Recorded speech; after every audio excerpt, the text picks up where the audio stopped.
আসসালামু আলাইকুম। কি অবস্থা সবার? ভাইয়ার ফোন নষ্ট হয়ে যাওয়ার কারণে আজকে সিকিউরিটি আঙ্কেল সহ একটু মার্কেটে যাচ্ছি। তো গাড়ি থেকে নেমে আঙ্কেল গাড়ি পার্ক করে চলে আসলাম দোকানে। তো আঙ্কেল সাধারণত আমাকে সব জায়গায় নিয়ে যায়। ছোটখাটো যত হেল্প আছে আঙ্কেলের মাধ্যমে করি। তো দোকানে আসার পরে ভাইয়ার ফোনের ডিসপ্লেটা নষ্ট হয়ে গেছিল। তারপর ডিসপ্লেটা চেঞ্জ করি।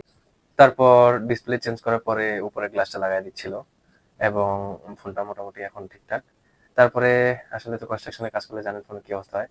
আমারও আইফোনের হচ্ছে গ্লাস ফেটে গেছিল। আমি তো ভয় পেয়ে গেছিলাম, ভাবলাম ডিসপ্লে গেছে কিনা। তারপরে আমিও গ্লাসটা চেঞ্জ করে নিলাম।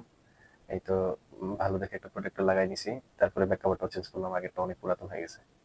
এরপর ঠিকঠাক করে একটু মার্কেটটা ঘুরতেছিলাম। এই মার্কেটে আসা হয় প্রয়োজনীয় সবকিছু আর কি এখানে পাওয়া যায়। বাংলাদেশে যত মোবাইল দোকান সব এখান থেকে কেনা। তারপর আমাদের ফোন ঠিক করে কাজ শেষ করে চলে যাচ্ছিলাম আঙ্কেল সহ। এই তো আঙ্কেল গাড়ি পার্ক করে রাখছিল, আঙ্কেল গাড়ি নিয়ে আসতেছিল, আমি দূর থেকে ভিডিও করতেছিলাম। তারপরে সাধারণত আঙ্কেলের সাথে বের হইলে অনেক ঘোরা হয়, অনেক কথা হয়। আমি মূলত আঙ্কেলের প্রথমে শুরুর দিকে আঙ্কেলের সাথে ইংলিশে কথা বলতাম টুকটাক যতটুকু পারি। আর তারপরে আঙ্কেলের মাধ্যমেও যথেষ্ট ভাষা শিখছি। আর এটা হচ্ছে চীনাদের কবরস্থান। এই পাহাড়ের উপরে সাধারণত চীনাদের কবরস্থান পাহাড়ের উপরে হয়। তারপর চলে আসলাম একটি ফলের দোকানে। আঙ্কেল আমাকে বলতেছিল যে রামবুতান গুলো অনেক ভালো, তুমি টেস্ট করতে পারো। তারপর দুইজনে টেস্ট করে রামবুতানের দোকান থেকে ঘুরে তারপরে দেখতেছিলাম সামনে লিচু ছিল, দোকানে বলতেছিল যে বাংলাদেশি লিচু নিতে পারো। তারপরে এটা ঘুরতেছিলাম আমার সেরেম্বার শহর। হ্যাঁ, মোটামুটি অনেক অনেক ঘোরা হয়।